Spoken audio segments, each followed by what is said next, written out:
अल्हम्दुलिल्लाहि रब्बिल आलमीन वस्सलातु वस्सलाम अला रसूलिहिल करीम अम्मा बाद। क़ाल अल्लाहु ताला फ़िल क़ुरानिल मजीद वल फ़ुरक़ानिल हमीद फ़ऊज़ु बिल्लाहि मिनश शैतानिर रजीम बिस्मिल्लाहिर रहमानिर रहीम।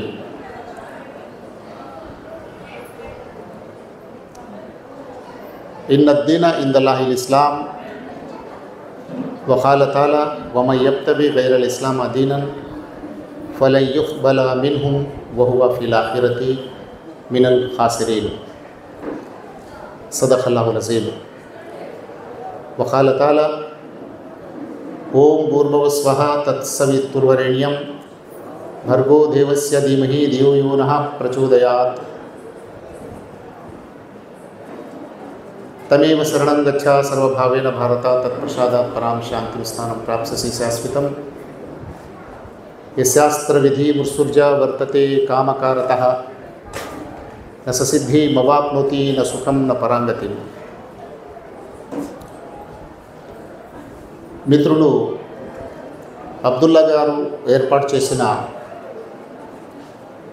ఇఫ్తార్ విందు కార్యక్రమానికి హాజరైన మా ప్రియతమ హిందూ సోదరులు సోదరిమణులు,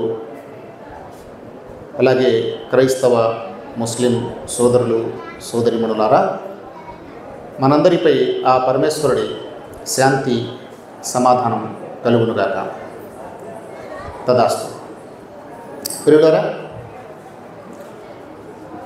మన భారతదేశం విభిన్న మతాలకు, కులాలకు, సంస్కృతి, నాగరికతలకు నిలయం. అలాంటి అత్యంత వైవిధ్యభరితమైన మన దేశానికి జీవనాడి భిన్నత్వంలో ఏకత్వం. అనాదిగా మన భారతదేశాన్ని శోభాయమానంగా, తేజోవంతంగా, సమైక్యంగా, సమున్నతంగా ఉంచిన ప్రత్యేకత. దీనిని కాపాడుకోవటం సగటు భారతీయుడిగా మనందరి బాధ్యత. కులాలు వేరైనా, మతాలు వేరైనా, మనందరి ధర్మం ఒక్కటే. మన రూపురేఖలు వేరైనా, సృష్టితాలు వేరైనా, సూర్యచంద్రులు వేరైనా, గ్రహాలు నక్షత్రాలు వేరైనా, వాటన్నిటినీ సృష్టించిన సృష్టికర్త ఒక్కడే. మనుషులుగా మనము రంగు రూపాల్లో వేరుగా ఉన్న మనందరి మూల తల్లిదండ్రులు అంటే మొట్టమొదటి మానవ జంట ఒక్కటే. ఇక్కడ చూడండి, నేను మాట్లాడే విషయాలన్నీ కూడా ఎటువైపు తీసుకెళ్తున్నాయి, ఎటు నుండి ఎటువైపు తీసుకెళ్తున్నాయి. అమ్మ అందరూ గమనించండి, నా క్వశ్చన్కి మీరు ఆన్సర్ కూడా చెప్పాలి. భిన్నత్వం నుండి ఎటు వెళుతున్నాం మనం? ఎటు వెళుతున్నామా? ఏకత్వం వెళుతున్నాం. భిన్నత్వంలో నుండి ఏకత్వం వైపునకు వెళ్ళటం అనేది సమాజ హితాన్ని కోరేవారి లక్షణం. చెప్పండి, ఎవరి లక్షణం? సమాజ హితాన్ని కోరేవారి లక్షణం. భిన్నత్వాన్ని వైరుధ్యంగా చూపించి ప్రజలను దూరం చేసేవారు ఎవరవుతారండి? వారిని ఏమంటారు? విచ్ఛిన్నకారులు అంటారు. ఎవరు విచ్ఛిన్నకారులు? మనుషుల్లో ఉన్న వైవిధ్యాన్ని చూపించి ఏం సృష్టించేవారు? వైరుధ్యాన్ని సృష్టించేవారు. వైవిధ్యం వేరు, వైరుధ్యం వేరు. అవునా కదా? అది కనుక సమాజ హితాన్ని కోరేటువంటి మనందరిలో ఉండవలసిన ప్రత్యేక లక్షణం, మనం పెంపొందించుకోవాల్సిన ఒక గుణం ఏమిటి చెప్పండి? ఎటు నుండి ఎటు వెళ్ళాలి మనం? భిన్నత్వం నుండి ఏకత్వం వైపునకు వెళ్ళే ప్రయత్నమే చేయాలి. అదే దృష్టి మనం కలిగి ఉండాలి. అప్పుడు అవన్నీ కూడా మనకు ఏకత్వం వైపునకు సమీకరిస్తే తద్వారా మన వ్యక్తిగత జీవితంలోనూ శాంతి, సంతృప్తి అనేది ఉంటుంది. అలాగే సామూహిక జీవితంలో కూడా శాంతి సమాధానాలు ఉంటాయి. చూడండి, మానవ సమాజంలో సర్వోన్నతమైన ఏమంటారు విలువ, మానవ సమాజానికి సర్వోన్నత లక్షణం, సర్వోన్నత ప్రత్యేకత ఏంటి అనే ప్రశ్నకు సమాధానం చెప్పాలి చెప్పండి. శాంతి. చెప్పండి, శాంతి.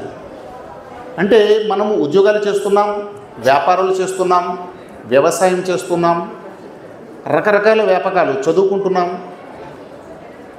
పరిపాలన చేస్తున్నాం, కుటుంబాన్ని పోషించుకుంటున్నాం, రకరకాల పనులు చేస్తున్నాం. వీటన్నిటికీ మూలమంత్రం, ఇవన్నీ సక్రమంగా సాగాలంటే మూలమంత్రం ఏంటి చెప్పండి? శాంతి, శాంతి, శాంతి. ఓం తత్సత్, ఓం శాంతి అంటాం లేదా మనం? అది శాంతిని కాపాడుకోవటం ఎవరి బాధ్యత అండి? వ్యక్తిగతంగా మన బాధ్యత. శాంతి ఎక్కడ ఉండాలి? 2 ప్రదేశాల్లో ఉండాలి శాంతి. ఒకటి అంతర్గత శాంతి. చెప్పండి, ఎక్కడ ఉండాలి? అంతర్గత శాంతి, internal peace. It is a very most important area అనమాట. ఎక్కడ శాంతి ఎక్కడ ఉండాలమ్మా? ఇంటర్నల్గా ఉండాలి, అంతర్గతంగా ఉండాలి. ఆ తర్వాత ఎక్కడ ఉండాలి? External peace. సొసైటీలో కూడా శాంతి వస్తుంది. అయితే పీస్ అనేది అది చాలా క్రూషియల్, చాలా ఇంపార్టెంట్. అది very hour destination, hour base అని మనం చెప్పుకుంటున్నాం. అయితే దాన్ని సాధించడం ఎలా అనేది క్వశ్చన్. ఇప్పుడు శాంతి విశేషం మన అందరికీ తెలిసింది, కానీ సాధించడం ఎలా అనేది ప్రశ్న. దీనికి మన ధర్మశాస్త్రాలు ఏం చెప్తున్నాయంటే, మన సృష్టికర్తను గూర్చిన అవగాహన. ఎవరి అవగాహన అండి? మన సృష్టికర్తను గూర్చిన అవగాహన ఎవరికైతే ఉంటుందో అక్కడ వాళ్ళలో శాంతి పరిఢవిల్లుతుంది అనే విషయం తన గ్రంథంలో చెప్తున్నాడు. అలా బిజిక్రిల్లాహి తత్మైనుల్ ఖులూబ్, ఖురాన్ గ్రంథంలో చెప్తున్నాడు. అలాగే మన వేదశాస్త్రాలు అధ్యయనం చేసినప్పుడు మన మూల మంత్రమే శాంతి. శాంతి అని ఒకసారి చెప్పాం. వైదిక ధర్మంలో మనం కలిసినప్పుడు ఏం చెప్తామండి? శాంతి, శాంతి, శాంతి. శాంతి మంత్రాలు ఉన్నాయి మనకి. ఇప్పుడే మన బాబు ఈ ప్రోగ్రాం ప్రారంభంలో శాంతి మంత్రాన్ని జపించారు. కాబట్టి శాంతి ఇంత విశేషమైనది. అయితే మిత్రులారా, ఈరోజు ఈ కార్యక్రమాన్ని ఏర్పాటు చేసింది ఎవరు? ఒక ముస్లిం సోదరుడు, రైట్? ఇందులో ఆహ్వానితులు ఎవరు? ముస్లిములు ఉన్నారు, హిందువులు ఉన్నారు, క్రైస్తవులు ఉన్నారు, సకల కులాల వాళ్ళు కూడా ఉన్నారు.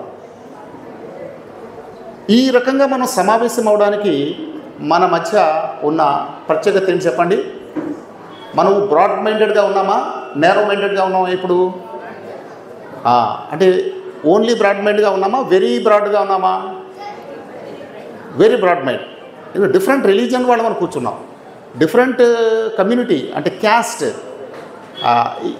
వాళ్ళు ఉన్నారు. ఏమన్నా తేడా కనిపిస్తుందా ఈ సమావేశంలో? ఏమీ కనిపించడం లేదు. దూరంగా ఉండి చూసేవాళ్ళు అనుకుంటారు ఇదంతా కూడా ఒక కుటుంబమా, ఒక ఫ్యామిలీ మెంబర్స్లా కూర్చున్నారు వీళ్ళంతా అనుకుంటారు. ఇది చాలా అద్భుతమైనటువంటి ప్రత్యేకత మన భారతదేశానికి సంబంధించింది. అయితే ఇక్కడ కొన్ని విషయాల అవగాహన చాలా అవసరం. చూడండి, అవగాహన వల్ల ఐక్యత ఏర్పడుతుంది. చెప్పండి, దేనివల్ల? అవగాహన వల్ల ఏమేర్పడుతుంది? ఐక్యత ఏర్పడుతుంది. ఐక్యత వల్ల ఏమేర్పడుతుంది? శాంతి ఏర్పడుతుంది. ఓకే,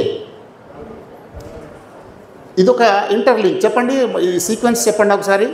ముందే ఉండాలి. అవగాహన వల్ల ఐక్యత ఏర్పడుతుంది, ఐక్యత వల్ల శాంతి ఏర్పడుతుంది. ఇప్పుడు అశాంతి అనేది ఎప్పుడు ఏర్పడుతుంది అంటే మిస్అండర్స్టాండింగ్స్, ఒకరి పట్ల ఒకరికి అవగాహన లేకపోవటం వల్ల వైమనస్యాలు ఏర్పడతాయి. ఆ వైమనస్యాలు కాస్త మెల్లిగా ఏమవుతాయంటే ఘర్షణకు దారితీస్తాయి. ఇది ఈరోజు సొసైటీలో అదే మనం చూస్తున్నాం. యునెస్కో మీకు తెలుసు కదా, యునెస్కో సంస్థ ఇంటర్నేషనల్ కల్చరల్ ఆర్గనైజేషన్, యుఎన్ఓది. దాని ప్రియాంబుల్ ఎప్పుడైనా మీరు గూగుల్లో సరదాగా చూడండి, ప్రియాంబుల్ ఆఫ్ యునెస్కో. జస్ట్ ఒక 4 లైన్స్ లో ఒక విషయం చెప్తాడు అక్కడ. చాలా గొప్ప విషయం అన్నది. అందులో ఏమంటాడంటే, అశాంతి అనేది హృదయాల్లో మొదలవుతుంది, అనవగాహన వల్ల అశాంతి ఎక్కడ మొదలవుతుంది? హృదయాల్లో చిన్నగా మొదలవుతుంది. దాని పరిణామం భయంకరమైన యుద్ధాలకు దారితీస్తుంది అన్నారు. అది ఈరోజు జరిగేటువంటి పెద్ద పెద్ద యుద్ధాల కారణాలు ఏంటండి? అంతర్గతంగా అశాంతి ఏర్పడటమే. అది భార్యాభర్తల మధ్య వైమనస్యం నుండి అంతర్జాతీయ జాతుల మధ్య, దేశాల మధ్య యుద్ధాలకు కూడా కారణం అదే. కాబట్టి మనము ఒక చెడుని మొగ్గలోనే తుంచాలి అంటాం. మనం ఎక్కడ తుంచాలండి? చెడుని మొగ్గలో తుంచాలి. కాబట్టి ఎప్పుడు కూడా ఎక్స్టర్నల్గా ఏవైతే జరుగుతున్నాయో వాటికి మూల బీజాలు ఎక్కడున్నాయి? ఇంటర్నల్గా హృదయంలో పడతాయి. ఇవి పడడానికి కారణాలు ఏంటి అనేది కూడా కాస్త మనం ఆలోచించేద్దాం. మన డెస్టినేషన్ ఏంటి? Piece achieving. పీస్ అనేది మన లక్ష్యం, దాన్ని సాధించాలి. అది ఎక్కడి నుండి అంటే వ్యక్తిగతంగానూ పీస్ సాధించాలి, భార్యాభర్తల మధ్య పీస్ సాధించాలి, సంతానం పిల్లల మధ్య కూడా పీస్ సాధించాలి, నైబర్స్ మధ్య కూడా, బ్రదర్ అండ్ సిస్టర్స్ రిలేషన్స్ ఉన్నాయి కదా, క్లోజ్ రిలేషన్స్, బ్లడ్ రిలేషన్స్, వాళ్ళల్లో కూడా పీస్ ఎస్టాబ్లిష్ అవ్వాలి. అక్కడి నుంచి అలాగా అది ఎస్టాబ్లిష్ అవ్వాలి, గ్లోబల్గా వెళ్తుంది అన్నమాట. ఈ మూలంలో పీస్ ఎలా వస్తుంది అని అన్నప్పుడు ఉదాహరణ చూడండి. సాధారణంగా సమస్యలు ఎక్కడ వస్తాయంటే భార్యాభర్తల మధ్య వస్తాయి. ఎందుకు వస్తాయంటే భార్య సంపాదన పరురాలు, భర్త కూడా సంపాదన పరుడు ఉన్నాడు అనుకుందాం. వారి ఇద్దరి మధ్య ఏమొస్తుంది చెప్పండి? మెల్లిగా ఈగో స్టార్ట్ అవుతుందా లేదా? నీ లెక్క ఉంది, నా కాళ్ళ మీద నేను నిలబడ్డాను, ఆ కాలం పోయింది. ఏం కాలం అది? స్త్రీలు పురుషులపై డిపెండ్ అయ్యే కాలం పోయింది అని అంటారా లేదా? ఇది దేనివల్ల వస్తుంది చెప్పండి? దీన్ని అంటారు ఈగో అంటారు, అహంభావం, అహంకారం. సరే, నీ లెక్క నాకే ఉంది, నేను సంపాదించుంటాను కదా, నువ్వు కాకపోతే ఇంకోటి అని ఆ విధంగా ఆయన అన్నాడు అనుకోండి, అతనికి కూడా ఏమొచ్చింది? ఈగో వచ్చింది. అసలు మన లైఫ్ పర్పస్ ఏంటి? ఈ జీవితం యొక్క పర్పస్ ఏంటి? ఈగోకి గురయ్యి మనం అశాంతికి లోనయ్యి ఆ కుటుంబాన్ని విచ్ఛిన్నం చేసుకోవడమా, లేకపోతే పరస్పరం అవగాహనతో కుటుంబాన్ని నిర్మించడమా? ఏంటి అసలు? ఏం చేయాలి? సరే, ఈగోకి పోయారు, మొత్తం బతికేది ఎంత అండి? మనం టోటల్ స్పాన్ ఆఫ్ లైఫ్ ఎంత? లైఫ్ స్పాన్ ఎంత అండి? 60-70 సంవత్సరాలు కదా. వీళ్ళు దెబ్బలాడుకోవడం మొదలెట్టేప్పటికీ ఎంత అయిపోయింది? దరిదాపు ఒక 30 సంవత్సరాలు అయిపోయింది, అంటే సగం లైఫ్ అయిపోయింది. అది ఆ తర్వాత అదే ప్రకారం అవుతా ఈ జీవితం అయిపోతుంది. ఆ తర్వాత మన చరిత్ర ఉంటుంది. ఈ పిల్లలు బట్టి అంటారు, వీళ్ళ అమ్మ నాన్న కొట్టు చచ్చేవారని చెప్పి చెప్పుకుంటారా లేదా? అంటే ఏమి ఇచ్చేయలేము సొసైటీకి? ఏం చెప్తున్నాం మనం? ఒక మంచి మెసేజ్ ఇచ్చేయలేమా? ఒక బ్యాడ్ సింబల్గా మారేలేవా? బ్యాడ్ సింబల్ అది. కాబట్టి ఇది లాస్ మనం లోకంలో చూస్తున్నాం. ఇదంతా ఈ ప్రకారంగా అవటం, వాళ్ళు కీచులు ఆడుకుంటుంటారు, చికాకు పడుతుంటారు, సహనం లేదు, ఓర్పు లేదు, ఇవన్నీ వచ్చేసాయి. దీని అంతటికి కారణం ఏంటి? ఇలాంటి ఎందుకు వస్తున్నాయి? ఈ చిట్టపట్టలు, పరస్పరం ఈ అనవగాహన ఎందుకు వస్తుంది అంటే ప్రధానమైన విషయం ఏంటంటే మన పర్పస్ ఆఫ్ లైఫ్ ఏంటో మనం తెలుసుకోలేదు. ఏం చెప్పండి? ఏం తెలుసుకోలేదు? మానవ జీవిత లక్ష్యం, అది రియల్ పర్పస్ ఆఫ్ లైఫ్. అసలు యాక్చువల్గా మన పర్పస్ ఆఫ్ లైఫ్ ఏంటి అంటే ఉద్యోగం సంపాదించడమా, ఇల్లు కట్టుకోవడమా, కార్లు కొనుక్కోవడమా, లగ్జరీగా జీవితం గడపడమా? ఇదేనా మన పర్పస్? లేక లైఫ్ ఎందుకు ఇవ్వబడింది అసలు? అది ఒక్కటి గమనిస్తే కంప్లీట్ మన లైఫ్ అన్ని రంగాల్లో సెటిల్ అయిపోద్ది. ఒక భార్య భర్త పట్ల, భర్త భార్య పట్ల, సంతానం తల్లిదండ్రుల పట్ల, స్నేహితులు బంధువులు అందరి పట్ల అదంతా కూడా లైఫ్ ఏంటంటే ఆటోమేటిక్గా సెట్ అయిపోతుంది. అతడు ఉద్యోగి అయితే ఉద్యోగ రంగంలో, అతడు ఒక ప్రభుత్వ పాలకుడైతే ఆ పాలనా రంగంలో సక్రమంగా తన పాత్ర నిర్వర్తిస్తాడు. పర్పస్ ఆఫ్ లైఫ్ ఈరోజు మనం మర్చిపోయి జీవితం గడుపుతున్నాం. ఏంటది పర్పస్ ఆఫ్ లైఫ్ అంటే? ఈ తాత్కాలిక ఈ జీవితంలో సుఖభోగాలు అనుభవించి ఈ జీవితం అంతం చేసేసుకోవడమా? ఈ తాత్కాలిక జీవితాన్ని అందంగా అలంకరించుకొని శాశ్వతమైన జీవితాన్ని సాధించడమా?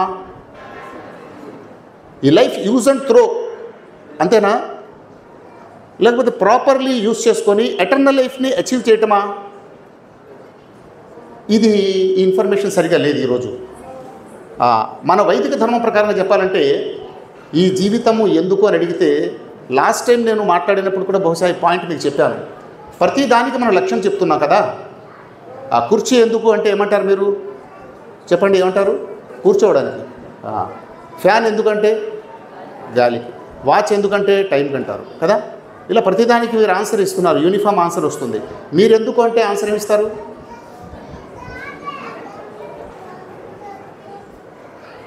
అంటే మనం ఒక ఫ్యాన్కి ఒక కుర్చీకి అర్థం తెలుసుకున్నాం, కానీ మన జీవితానికి అర్థం మనం తెలుసుకోలేదు, ఆన్సర్ రావటం లేదు కదా. ఇది పెద్ద ప్రాబ్లం అన్నమాట. అసలు మన జీవితం అతలాకుతలం అయిపోవడానికి కారణం ఇదే. దీనికి మన వైదిక ధర్మం చెప్పేది ఏమంటే, ఈ జన్మ లక్ష్యము ముక్తి సాధన. జ్ఞాపకం పెట్టుకోండి, అందరు చెప్పండి ఒకసారి. జన్మ లక్ష్యము ఏమిటి అంటే ఏమనాలి? ముక్తి సాధన. చాలా గ్రేట్ ఆబ్జెక్టివ్ అనమాట, లైఫ్ సంబంధించి చాలా గ్రేట్ ఇన్ఫర్మేషన్ ఇది. ముక్తి సాధన ఇది మన కళ్ళ ముందు, మన దృష్టి పథంలో ఉండవలసినటువంటి లక్ష్యం ఇది. బై వైవాహిక జీవితం గడుపుతాం, బై ఒక ఎంప్లాయీ అయిపోతాం, బై ఒక ఇంజనీర్ అయిపోతాం, బై కొంత ప్రాపర్టీకి ఓనర్ అయిపోతాం, బై చాలా పనులు మనం చేస్తాం. బట్ మేజర్ ఆబ్జెక్టివ్ ఏంటి చెప్పండి? ముక్తి సాధన. ఇది ఒక్కటి వచ్చిందనుకోండి, అప్పుడేమవుతాయంటే అన్ని వ్యవహారాలన్నీ సెట్ అయిపోతాయి. అది ముక్తి సాధన. ముక్తి సాధన అంటే ఏమిటి అంటే, ఆ పదాలు చెప్పండి. ఆ పదాన్ని ఎవరైనా విడగొట్టగలరా? ముక్తి ప్లస్ సాధన. ముక్తి, దానికి పర్యాయ పదాలు చెప్పండి ఎవరైనా. ముక్తి అంటే విడుదల, అంతేనండి. ముక్తి అంటే విడుదల, విముక్తి, తప్పించుకోవటం కదా. దేని నుండి విముక్తి అనేది క్వశ్చన్ అండి. ఇప్పుడు ప్రధానంగా మన జీవితంలో 3 విషయాలు అత్యధికంగా మనం కోరుకుంటూ ఉంటాం. ఒకటి, నాకు వృద్ధాప్యం రాకూడదు, వృద్ధాప్యం నుండి ముక్తి కావాలని కోరుకుంటారా లేదా చెప్పండి.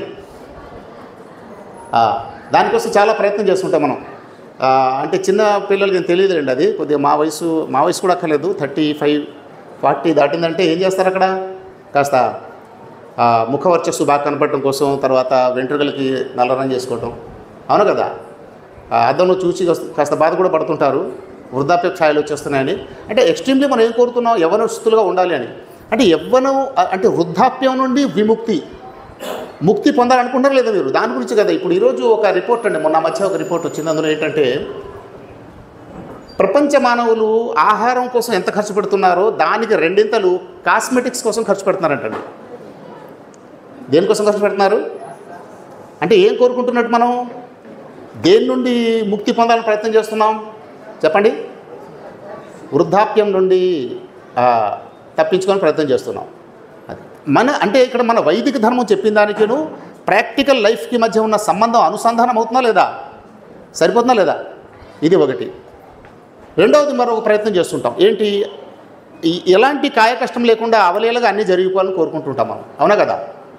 దానికోసం పూర్వం నడిచి వెళ్ళేవారు, ఆ తర్వాత గాడిదలు గుర్రాలను ఏంటంటే వశం చేసుకుని వాటి మీద వెళ్ళటం మొదలెట్టారు. ఆ తర్వాత మోటార్ సైకిళ్ళు, ఆ తర్వాత ఇంకా అలా క్రమక్రమంగా ఇవన్నీ కూడా చాలా విషయాల్లో మనం ముందు వెళ్తున్నాం. చివరికి మనం ఎంతవరకు వచ్చేసామంటే, ఇప్పుడు డోర్లో వెళ్తుంటే ఇలాగా అలా ఏమంటారు దాన్ని, హ్యాండిల్ పట్టుకొని ఇలా తీయటం కూడా ఇబ్బంది అయింది. మన దగ్గరికి వెళ్తే అది ఆ స్పర్శ ద్వారా ఏమవ్వాలి? డోర్ తెరుచుకోవాలి, లోపలికి వెళ్తే అది ఆటోమేటిక్గా మూసుకోవాలి. అంటే ఎటు వెళ్తున్నట్టు మనం దానికదే జరిగిపోవాలి. అలాగే ఒక టీవీ, ఎక్కడో జరుగుతున్న సంఘటన వినాలనుకున్నాం, ముందు రేడియో అయింది, ఆ తర్వాత చూడాలనుకున్నాం, టీవీ వచ్చింది. ఆ టీవీ వచ్చిన తర్వాత ఛానల్ ఒకటి కాదు 2, బాబు దీన్ని మార్చకండి, అలాగే ఉంచండి. అలాగే ఈ ఛానల్ వచ్చింది. ఈ ఛానల్స్ని మనం ఏం చేసాం, మళ్ళీ అది మంచం మీద లేచి వెళ్ళి అక్కడ మళ్ళీ కూర్చోవాలంటే అది కూడా కాస్త ఇబ్బంది అయింది. ఒక 4-5 అడుగులు లేచి వెళ్ళి మార్చుకోవడం. ఏం చేసామండి? రిమోట్. అంటే ఇదంతా ఏం సూచిస్తుంది? మనిషి ఏం కోరుకుంటున్నాడు? విపరీతమైన శ్రమ నుండి తప్పించుకోవాలి, అంటే శ్రమ నుండి విముక్తి కోరుకుంటున్నాం లేదా? ఆ తర్వాత మూడవది ఉంది, దానికోసం విపరీతమైన ఆరాటం, విపరీతమైన పోరాటం చేస్తున్నాం మనం. అదేంటంటే మరణము నుండి కూడా విముక్తి. నాకు మరణం రాకూడదు, మరణించాలని కోరుకుంటారు ఎవరైనా కదా.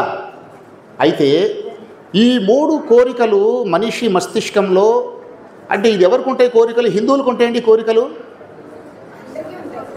ముస్లింలకు ఉండవా? అందరికీ ఉంటాయి. అసలు ఆడాళ్ళకు ఉంటాయండి, మగాళ్ళకు ఉంటాయి కోరికలు? అందరికీ ఉంటాయి. అంటే మానవ జన్మెత్తిన వాళ్ళు ప్రతి వాళ్ళకు కూడా ఈ కోరికలు ఉంటాయి కదా.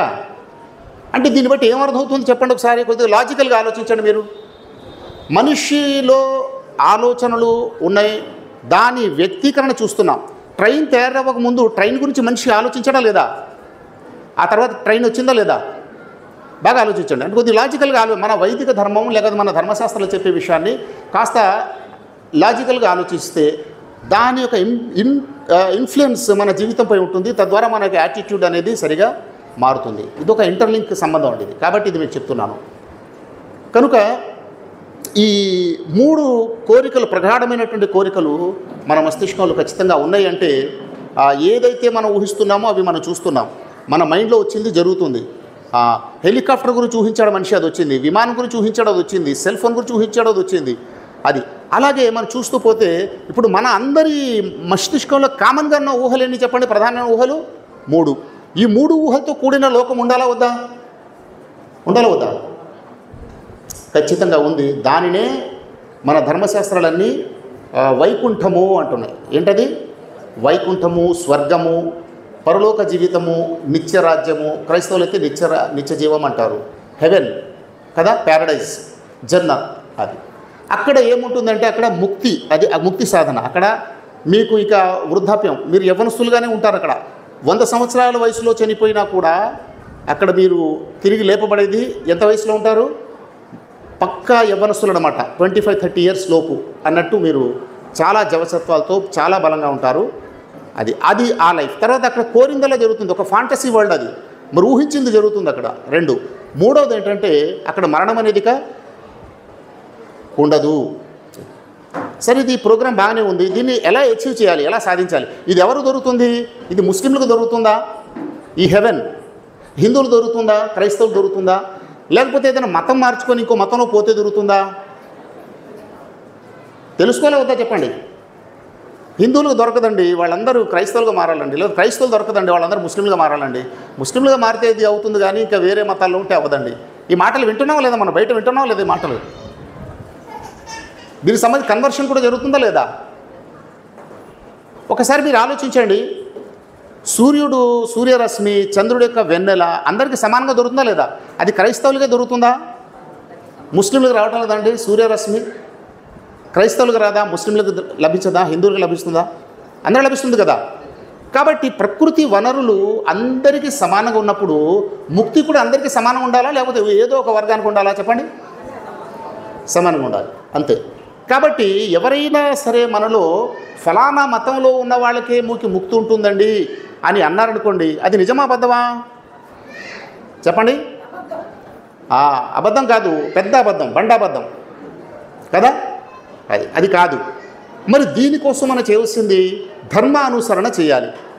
మత అనుసరణ చేయాలా, ధర్మానుసరణ చేయాలా? మతము ధర్మము ఈ రెండింటి అవగాహన కూడా చేసుకోవాలి. మతములో వైవిధ్యం ఉంటుంది.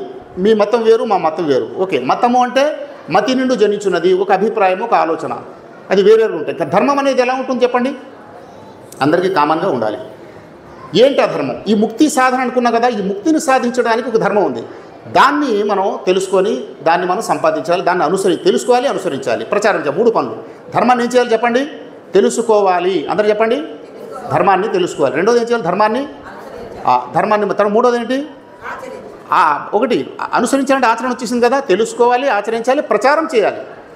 మీ వాళ్ళకి చెప్పాలి, మా వాళ్ళకి చెప్పాలి, మా చుట్టుపక్కల ఉన్న వాళ్ళకి చెప్పాలి. ఈరోజు మన అబ్దుల్లా గారు కార్యక్రమం పెట్టారు. ఎందుచేత అంటే ఇదే ఉద్దేశం.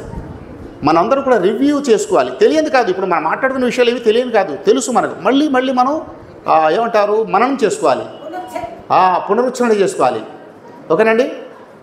తద్వారా ఏంటంటే మనకు తాజాగా ఉంటుంది, మళ్ళీ రిఫ్రెష్గా మనం ధర్మాన్ని అనుసరించగలం. రైట్. ధర్మం కామన్ అని చెప్పుకున్నాం. ఏంటి చెప్పండి అది అంటే మన సృష్టికర్తను గుర్తించాలి. మొదటి విషయం చెప్పండి. నెంబర్ 1 ఏంటి? ధర్మంలో సృష్టికర్తను గుర్తించాలి. ఇప్పుడు మనకు 2 ఆధారాలు ఉన్నాయి. జ్ఞానానికి సంబంధించి 2 ఆధారాలు ఉన్నాయి. ఒకటి కామన్ సెన్స్. చెప్పండి. జ్ఞానానికి 2 ఆధారాలు చెప్పండి. మొదటి ఆధారం ఏంటి? Common sense. రెండో ఆధారం ధర్మశాస్త్రాలు, వేదాలు, ఉపనిషత్తులు, భగవద్గీత, బైబిల్, ఖురాన్. అది ఒక సోర్స్, ఇది ఒక సోర్స్. దేవుడు అందరినీ సమానంగా చూస్తాడు కాబట్టి నాలెడ్జ్, బేసిక్ నాలెడ్జ్ ఎక్కడ పెట్టేశాడు? కామన్ సెన్స్లో పెట్టేశాడు కదా. ఎక్కడైనా సరే దొంగతనం మంచిది అని ఈ లోకంలో ఎవడైనా చెప్తాడండి కదా. తల్లిదండ్రుల సేవ చేయాలి, ఇది మంచి పని చెడ్డ పనా? అంతే. దానం చేయాలి, మంచిది. దొంగతనం చేయకూడదు, చెడ్డ పని. ఇలా క్లియర్గా అందరికీ తెలిసిపోతుంది. వావి వరుసలు అందరూ కూడా కామన్గా పాటిస్తారు. ఇదంతా ఎక్కడి నుంచి వస్తుంది? ఇది కామన్ సెన్స్ ద్వారాగా మనం తెలుసుకుంటున్నాం. అలాగే ఈ కామన్ సెన్స్తో మనం ఆలోచిస్తే కొన్ని ప్రశ్నలు నేను వేస్తాను. ధర్మం మనం చూడండి. ఈ మాట ఎందుకు చెప్తున్నాడు? భగవద్గీతలో అర్జునుడు చాలా వేదనతో మాట అంటాడు, కృష్ణ నేను ఆత్మజ్ఞానం కోల్పోయాను అంటాడు. ఆత్మజ్ఞానం నా దగ్గర లేదంటాడు. అప్పుడు శ్రీకృష్ణుడు ఏం చెప్తాడు తెలుసా? లేదు, అది నీలోనే ఉంది అంటాడు. శిశువు దేని చేత?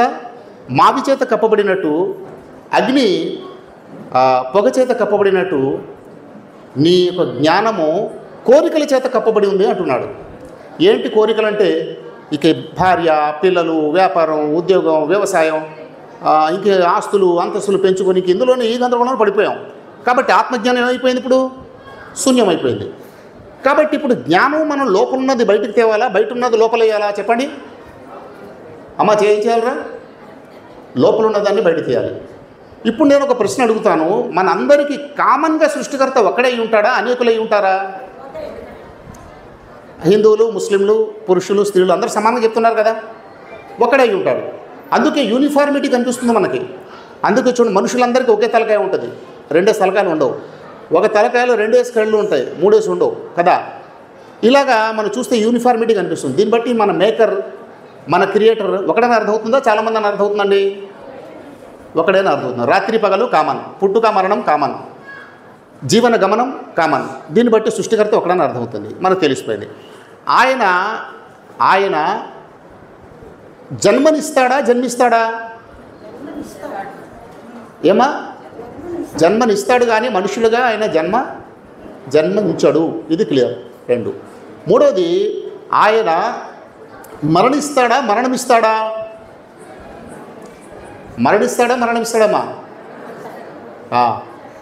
అందుకే ఎప్పుడు కూడా అక్షర పరబ్రహ్మ జన్మించాడని, బ్రహ్మదేవుడు పుట్టాడని కానీ, బ్రహ్మదేవుడు మరణించాడని కానీ, యెహోవా పుట్టాడని కానీ, యెహోవా మరణించాడని కానీ ఎప్పుడైనా విన్నామండి?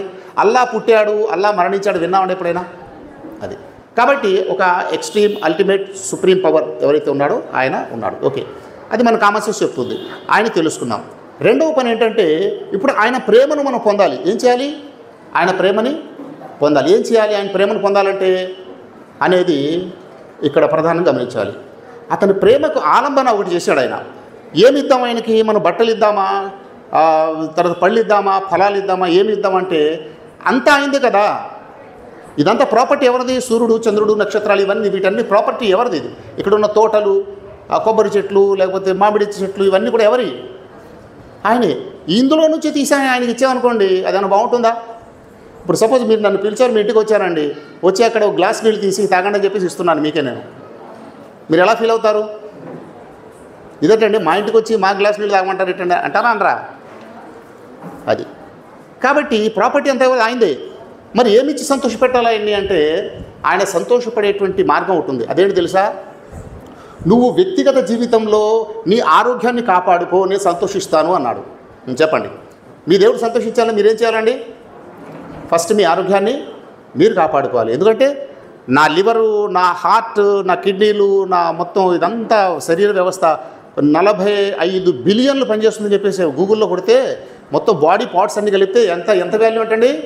45 బిలియన్ వాల్యూ చేస్తుందని చెప్పారు.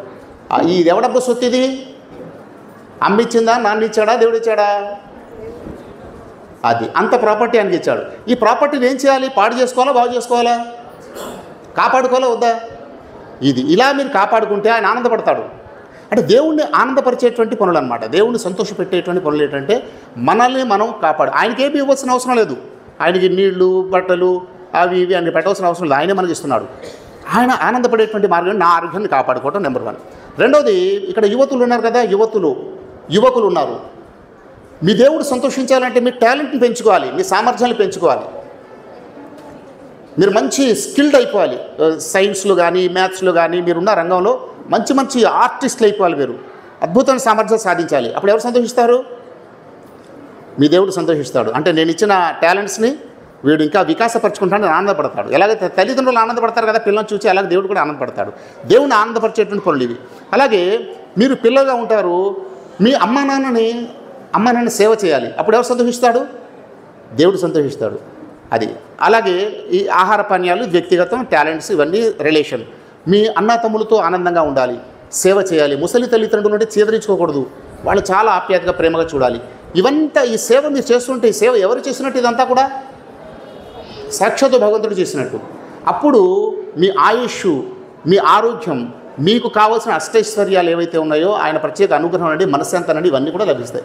ఇది దేవుడు కోరుకుంటున్నాడు. అందుకే ఈ ధర్మం యొక్క సారం చూడండి, మానవ సేవయే మాధవ సేవ.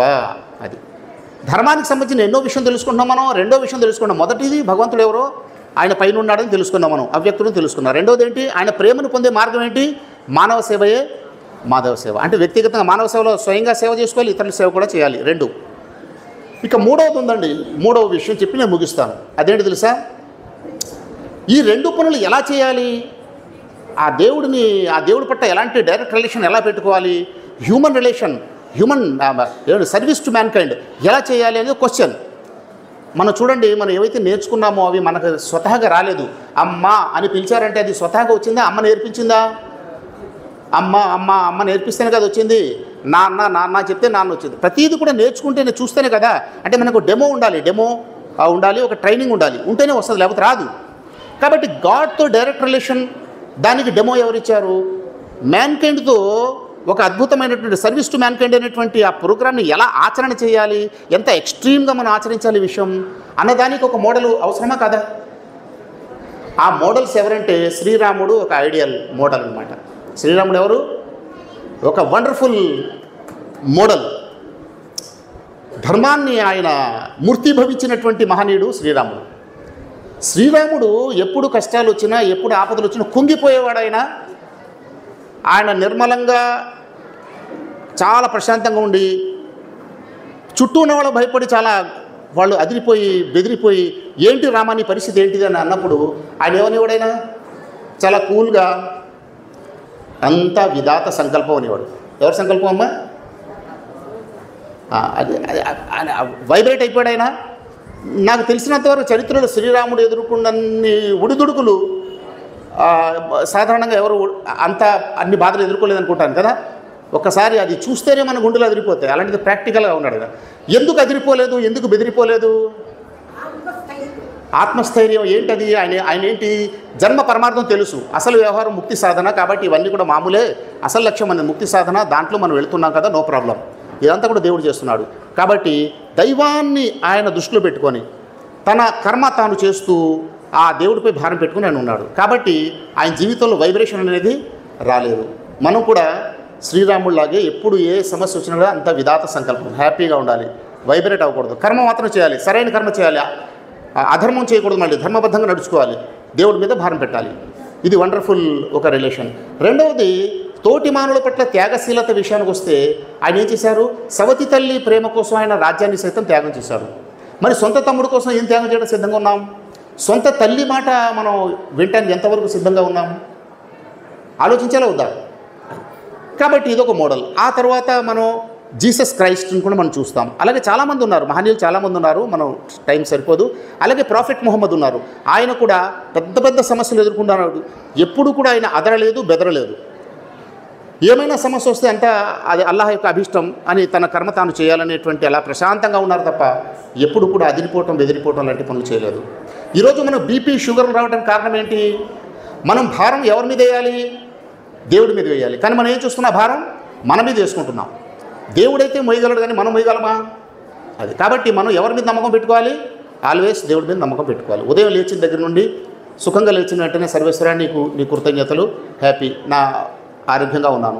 ఎంతోమంది అనారోగ్యం గురైపోయారు, నేను హ్యాపీగా ఉన్నాను. అలాగే ఇంటి నుండి బయలుదేరేటప్పుడు ఒకసారి ఆకాశంలో చూసి సర్వేశ్వరా నువ్వు నాకు సహాయం చేయి. అలా ఇంటికి వచ్చినప్పుడు మళ్ళీ దేవుడు మన కృత. ఇలాగే గ్రాటిట్యూడ్ అంటారు దీన్ని. గ్రాటిట్యూడ్ మాటి మాటికి తలుచుకుంటుండాలి. నా కళ్ళు కనిపిస్తున్నాయి, నా కళ్ళు లేని వాళ్ళు ఎంతోమంది ఉన్నారు, అవును కదా. నా చేతులు పనిచేస్తున్నాయి, చేతులు పనిచేయని వాళ్ళు ఎంతోమంది ఉన్నారు. నా కిడ్నీలు పనిచేస్తున్నాయి, కిడ్నీలు పనిచేయని వాళ్ళు ఎంతోమంది ఉన్నారు. నా హార్ట్ పనిచేస్తున్న, హార్ట్ పనిచేయని వాళ్ళు ఎంతమంది ఉన్నారు. దేవానికి కృతజ్ఞతలు అని ఆ గ్రాటిట్యూడ్ రావటం వల్ల దేవుడు సైజ్ పెరుగుతుందా? మన ఆయుష్ పెరుగుతుందా? ఎవరికి మేలు చెప్పండి? దేవుడికి ఏమీ అవ్వదు. దేవుడు ఎప్పుడు కూడా ఆయన ఉన్న కండిషన్లో ఆయన ఉంటాడు. ఈ గ్రాటిట్యూడ్ వల్ల ఎవరికి ప్రయోజనం అంటే మనకు స్వతహాగా ప్రయోజనం. మనకి ఒక రకమైనటువంటి ఎంజైమ్స్ రిలీజ్ అవుతాయి. తర్వాత ఏమంటారు అది హార్మోన్స్, ఆ పాజిటివ్ హార్మోన్స్ రిలీజ్ అయినప్పుడు మనకు టానిక్లా పనిచేస్తుంది అనమాట. ఎప్పుడు కూడా గ్రాటిట్యూడ్ కలిగి ఉండాలి. తర్వాత మానవ సంబంధాల విషయంలో శ్రీరాముడు ఒక ప్రత్యేకత ఉంది. అదేంటంటే తోటివారు ఏ చిన్న మేలు చేసినా అపారంగా పొగిడేవాడు ఆయన. చాలా సంతోషం అండి, హ్యాపీ, మీరు నాకు హెల్ప్ చేశారు, చాలా థ్యాంక్ యూ సో మచ్ అని చెప్పేసి చాలా బలంగా చెప్పేవారు అనమాట ఆయన. అదేమవుతుంది, ఆయనలో కూడా చాలా మంచి వైబ్రేషన్స్, పాజిటివ్ వైబ్రేషన్స్ వస్తాయి. ఎదుటివాడు కూడా చాలా హ్యాపీ ఫీల్ అవుతాడు. ఇది ప్రాక్టికల్ లైఫ్ అన్నమాట. ఇది తెలియదు, మోడల్ తెలియదు మనకి. ఎప్పుడు రామాయణం చదవలేదు, చదివించారు మనోళ్ళు. కాబట్టి ఏమైంది, ఇప్పుడు మనకు అవన్నీ వాటికి దూరం అయిపోయాం. కాబట్టి మనం అంతా కూడా ప్రెషర్స్ పెరిగిపోయినాయి. ఆ తర్వాత మనకు షుగర్లు, బీపీ లాంటి జబ్బులు వచ్చేయడం మొదలైంది. ఇక్కడికి ఇదే అయిపోయింది మానవ సంబంధం. ఈ మోడల్ ఎవరు, శ్రీరాముడు. అంటే ఎన్ని విషయాలు చెప్పుకున్నాం ధర్మానికి సంబంధించి చెప్పండి? 3 విషయాలు. మొదటి విషయం అంటే సృష్టికర్త ఎవరో తెలుసుకున్నాం. రెండో విషయం ఏంటండి, మానవ సేవ ద్వారా దేవుని ప్రేమ లభిస్తుంది అని చెప్పారు. 2. మూడోది ఏంటి, మోడల్ ఎవరు మనకి, శ్రీరాముడు, శ్రీకృష్ణుడు, యేసు, మొహమ్మద్, వీళ్ళందరూ మోడల్. ఇలాగ వీళ్ళని ఆదర్శంగా పెట్టుకొని జీవితం గడిపామనుకోండి, మనం హ్యాపీగా ఉంటామా లేదా? ఇక చివరిగా రంజాన్ నెలలో ముస్లింలు ఆచరించేటువంటి విషయం ఏంటంటే ఒక సాంప్రదాయిక ఆచరణ చేస్తున్నారు. ఈ వాల్యూస్ ముస్లిముల్లో కానీ, హిందువుల్లో కానీ, క్రైస్తవుల్లో కానీ ఈ విలువలు జీవితాల్లో రావటం లేదు. ఎందుకు రావటం లేదంటే వాళ్ళు ప్రాక్టికల్గా జీవితాన్ని ఒక సంప్రదాయంగా అనుసరిస్తున్నారు కానీ అవగాహనతో అనుసరణ చేయటం లేదు. కాబట్టి ఇక్కడున్న ముస్లిం సోదరులు కూడా, అలాగే మా హిందూ సోదరులు ఎవరైతే ఉన్నారో అందరికీ ఉపవాసం అంటే దాని అర్థం దేవుని సన్నిధిలో మన జీవితం గడుపుతున్నాం. ఎక్కడున్నాం మనం? దేవుని సన్నిధిలో. ఒక ఆఫీసరు ఆఫీస్లో కూర్చుని ఉన్నాడు, బాగా దాహం వేస్తుంది, మంచినీళ్ళు ఫ్రిడ్జ్లో ఉన్నాయి, కానీ నీళ్లు తాగుతాడా? ఎందుకు తాగడండి? అక్కడ దేవుడు ఉన్నాడనే కదా, తన ఆఫీస్లో దేవుడు ఉన్నాడని కదా నమ్మకం. ఆ నమ్మకంతో ఉండాలి. కాబట్టి చెడు మనం ఎప్పుడైనా చేస్తున్నామంటే ఇక్కడ దేవుడు ఉన్నాడు, దేవుడు చూస్తున్నాడు, దేవుడు పట్టుకుంటాడు. ఇది కానీ చేస్తే ఏ లాస్ అయిపోతాను నేను? ముక్తి లాస్ అయిపోతాను. ముక్తి తప్పితే ఏముంటుంది చెప్పండి? ఎవరైతే ముక్తిని తప్పించుకున్నారో, ముక్తి నుండి బయటకు వచ్చారో వాళ్ళు నరకానికి పోతారు. బంధము అన్నాడు, నరకే నియతం వాసో భవతి. బాగా జ్ఞాపకం పెట్టుకోండి ముస్లింలారా, హిందువులారా, క్రైస్తవులారా, మీరందరూ కూడా గమనించాల్సింది ఏంటంటే ఈ జీవితం ఒక ఆట, ఒక తమాషా కాదు. ఇక్కడ నేరాలు, ఘోరాలు హృదయాల్ని గాయపరిస్తే మాత్రం దేవుడి దగ్గర మనం పట్టుపడిపోవటం తప్పదు. అది ఈ విషయాలు మనం జ్ఞాపకం చేసుకోవాలి. ఇలాంటి మహత్తరమైన విషయాలను జ్ఞాపకం చేసుకునేటువంటి గొప్ప అవకాశాన్ని కల్పించి మా మిత్రులు అబ్దుల్లా గారు ఈ కార్యక్రమం ఏర్పాటు చేశారు. వారికి నేను ఈ సందర్భంగా ప్రత్యేక అభినందనలు తెలియజేస్తున్నాను. అలాగే ఈ కార్యక్రమంలో వారి ఆహ్వానం మేరకు అంటే నన్ను కూడా ఈ కార్యక్రమంలో ఆహ్వానించారు కాబట్టి నా తరఫున కూడా వారికి అభినందనలు తెలియజేస్తున్నాను. అదేవిధంగా ఈ కార్యక్రమానికి వచ్చినటువంటి హిందూ, ముస్లిం, క్రైస్తవ సోదరులు, సోదరీమణులు అందరికీ కూడా నేను ప్రత్యేక అభినందనలు తెలియజేస్తూ, రంజాన్ శుభాకాంక్షలు తెలియజేస్తూ నా ఈ ప్రసంగాన్ని ముగించడానికి ముందు చిన్న ప్రార్థన చేస్తాను. మీరందరూ తదాస్తు చెప్పండి. మీరందరూ కూడా హృదయపూర్వకంగా తదాస్తు చెప్పండి. సర్వోన్నతుడైన సర్వేశ్వర, మహోన్నతుడైన దేవ, అల్లాగా పిలువబడేటువంటి ఏకైక దైవ, మా హిందూ, ముస్లిం, క్రైస్తవుల మధ్య అపారమైన ప్రేమానురాగాలు ఉన్నాయి ఆల్రెడీ, వాటిని ఇంకా పెంపొందించు. చెప్పండి, హృదయపూర్వక తదాస్తు చెప్పండి. అలాగే దేవా, మా భారతదేశం విపరీతమైన భిన్నత్వం కలిగినప్పటికీ అద్భుతమైనటువంటి ఐక్యతను కూడా కలిగి ఉంది. ఈ ఐక్యతను ఇంకా పెంపొందించు. చెప్పండి తదాస్తు. అలాగే దేవా, మా భారతదేశాన్ని ప్రపంచానికే ఒక ఆదర్శవంతమైన దేశంగా, జాతిగా, అలాగే విశ్వగురువు స్థానము మా దేశానికి ప్రసాదించు దేవా. అలాగే మా రాజకీయ నాయకులు అందరినీ సమిష్టిగా, హిందూ ముస్లింలనే తగాదాలు లేకుండా అందరినీ ప్రేమగా, సమానంగా చూసేటువంటి సద్బుద్ధిని మా రాజకీయ నాయకులందరికీ కూడా ప్రసాదించుగాక. అలాగే దేవా, మా భారతదేశం మరి ప్రపంచానికి ఆధ్యాత్మిక కేంద్రంగా తీర్చిదిద్దుగాక. నైతికతకు, మానవతకు మా దేశాన్ని చిరునామాగా చేయుగాక. తదాస్తు. ఆమీన్. జై హింద్. భారత్ మాతాకి. Thank you.